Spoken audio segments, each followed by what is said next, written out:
আদেশে উল্লেখ করা হয়। প্রধান বিচারপতি ওবায়দুল হাসানের নেতৃত্বাধীন 7 সদস্যের পূর্ণাঙ্গ বেঞ্চ আজ এ আদেশ দেন। রিপোর্ট করছেন হাসান জাভেদ।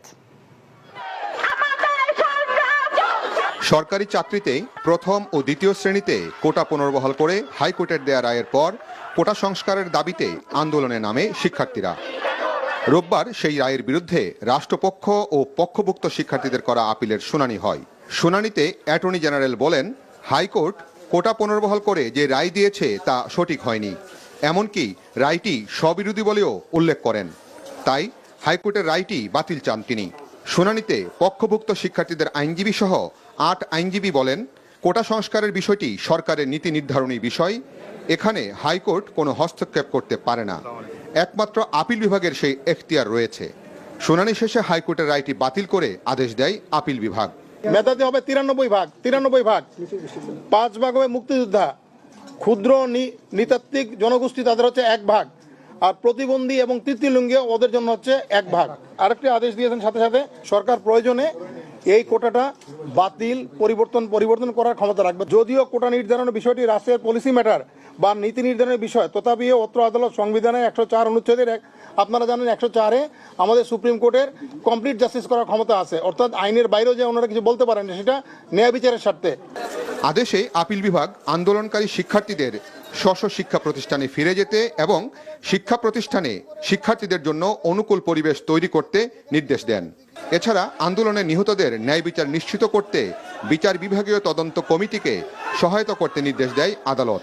ছাত্রছাত্রীদেরকে আহ্বান জানিয়েছেন তারা যেন ক্লাসে ফিরে যায় এবং শিক্ষার্থী যারা রয়েছে তারা যেন আদালতের প্রতি সম্মান রেখে তাদের এই আন্দোলন থেকে, আদালতের আদেশের প্রতি সম্মান রেখে তারা তাদের আন্দোলন থেকে সরে যায় এবং আজকেই যেন ঘোষণা দেয় যে তারা আর এই আন্দোলনের সাথে নেই, এবং যে ক্ষয়ক্ষতিগুলি হয়েছে, প্রাণ ঝরে পড়েছে, এই জন্য অ্যাপিলেট ডিভিশন দুঃখ প্রকাশ করেছেন।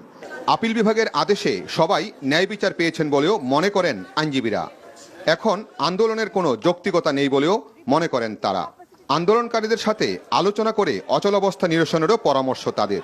যারা আন্দোলন করছে তারা নিজেরাও বলছে তারা কোটা বাতিল চায় না, তারা সংস্কার চায়। তাই এখানে আদালত যে সংস্কার করে দিয়েছে, আমি মনে করি দেশের একজন আইনজীবী হিসাবে যে সাধারণ ছাত্ররা যে দাবি করেছে সেটার সাথে এটার যথেষ্ট সম্পৃক্ততা আছে। 2018 সালে যখন কোটা সিস্টেম বাতিল করে দেওয়া হলো তখন এটা সরকারি সিদ্ধান্ত ছিল। সরকার যে সিদ্ধান্ত দেয় সেটাই চূড়ান্ত।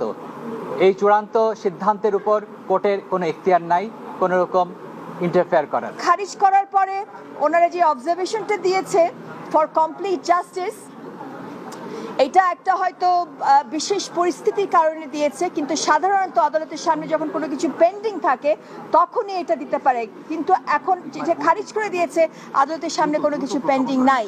কোটা বাতিল করে 2018 সালের জারি করা পরিপত্র অবৈধ ঘোষণা করে গত 5 জুন রায় দেয় হাইকোর্ট। এরপর এই রায় বাতিল চেয়ে আবেদন করে রাষ্ট্রপক্ষ। কোটার যৌক্তিক সংস্কারের দাবিতে শিক্ষার্থীদের আন্দোলন যা গড়ায় সহিংসতায়। শেষ পর্যন্ত আন্দোলনকারীরা 5% সর্বোচ্চ কোটা রাখার পক্ষে তাদের মতামত দেন।